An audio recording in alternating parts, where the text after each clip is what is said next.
Alright, this is Rainman 4Q here with this week's Golden Shower. Free game of the month this month, Super Dungeon Brooooos. It dropped just a couple days ago.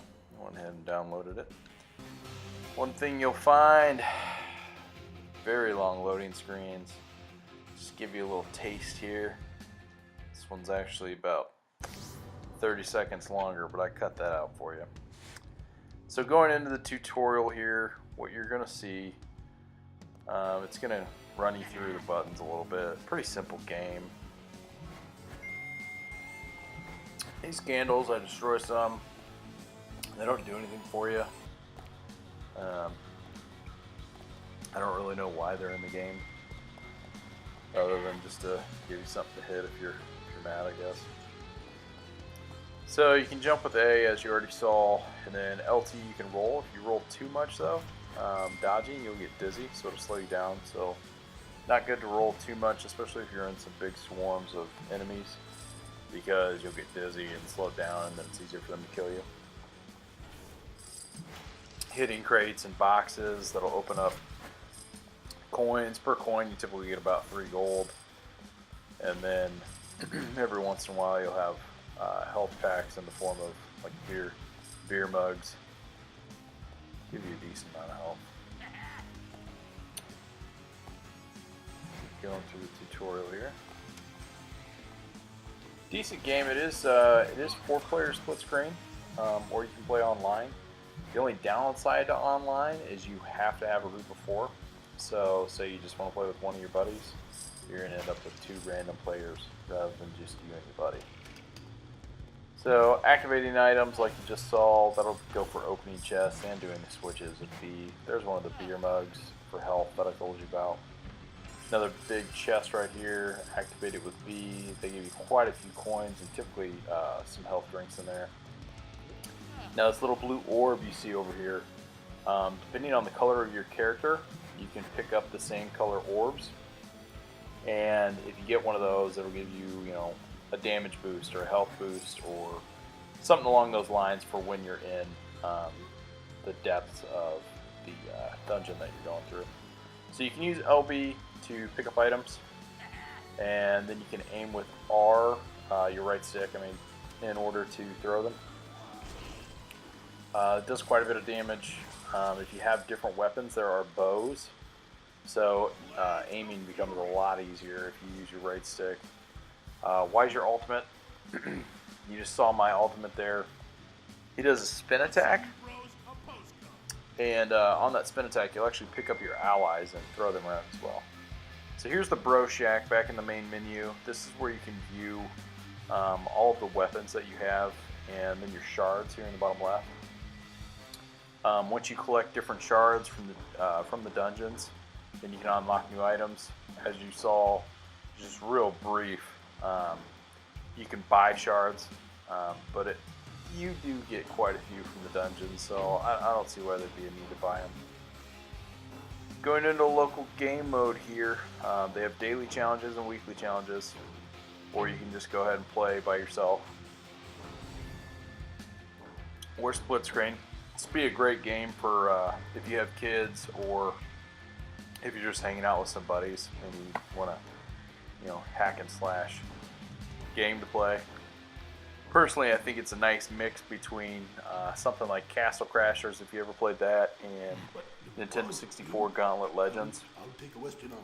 So it kind of mixes up some of the different aspects. These burning torches or altars or whatever you want to call them, they'll either increase or decrease the difficulty of the dungeon that you're in, and it'll give you more points. It's really only for point's sake, or if you want to try to get through more dungeons, you can decrease the difficulty. Which actually didn't say that quite right. You have a dungeon, but then there's levels in a dungeon called depths. So right now I'm on depth 1. So going through looking at these, I just activated them all. I was just kind of playing around, checking out the game.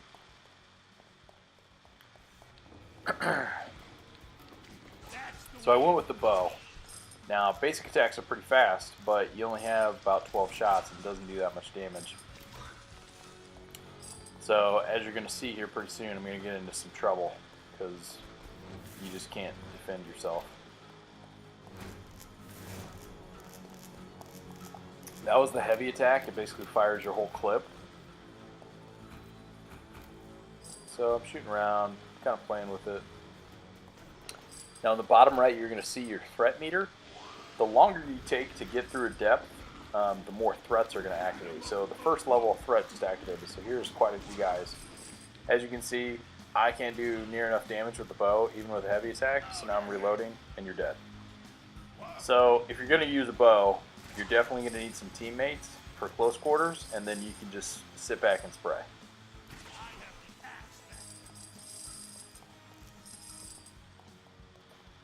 So we saw how well that works by yourself right there. You're going to easily die. Now the threat meter that I was talking about, we saw threat 1. This is going to activate, I'm still playing with the bow, but this is going to activate the ultimate threat level. This threat level, if you aren't anywhere near finishing the level, it's going to stay at constant threat, so you're going to be in a constant fight. So with the bow, there's no way I can possibly survive this. You just don't have the firepower to back yourself up. Game over.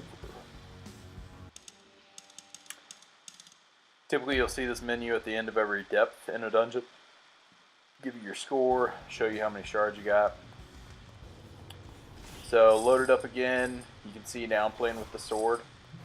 Heavy attacks with the sword, you wipe out basically everyone around you. You do have probably 3 times the health as if you have a bow. So you kill these guys pretty easily.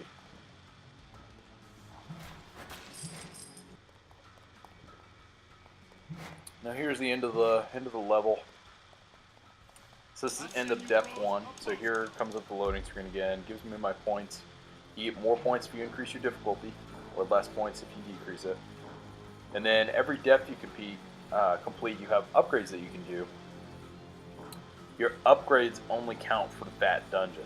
So if you die, if you fail to beat the dungeon, or you're going to restart a dungeon, you have no upgrades going into it. So this is in depth 2. Typically it's depth 2, there's a store. So you can either increase your health fully, you can buy another life, or you can buy another charge for your ultimate. As you can see in the top left, you have those 2 bars. Those are your ultimate charges. So looking at the boss here for depth 2, this is my first playthrough, so it took me a minute to realize that my sword just doesn't do anything to this guy. Then you're just getting pecked down by these Mike Wazowskis, as I like to call them, little green guys. If you guys like the monster movies, but you can throw the bombs at the guy. You do need some distance from him, though. It's pretty hard to actually line up a shot. But you'll see. I'm gonna kill him here in a minute. I keep picking those up. Hit him again. Hit him again.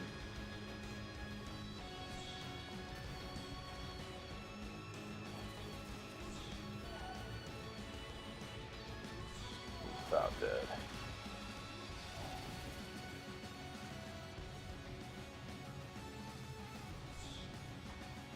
And luckily I kill him when I do, because I don't have any lives left. Should have bought some at the store, but I didn't want to spend all my money because I wanted to get the upgrades. So after you beat him, every once in a while you find a chest like this. It gives you additional shards for in the store. So that's where I was talking about. There's really not a huge need to buy shards as long as you get some good playthroughs. Go through the little black hole. Jump back to the bro shack, see if we can buy anything, and we can't. This is it for today. I will be back next week to shower you with the next free gold game.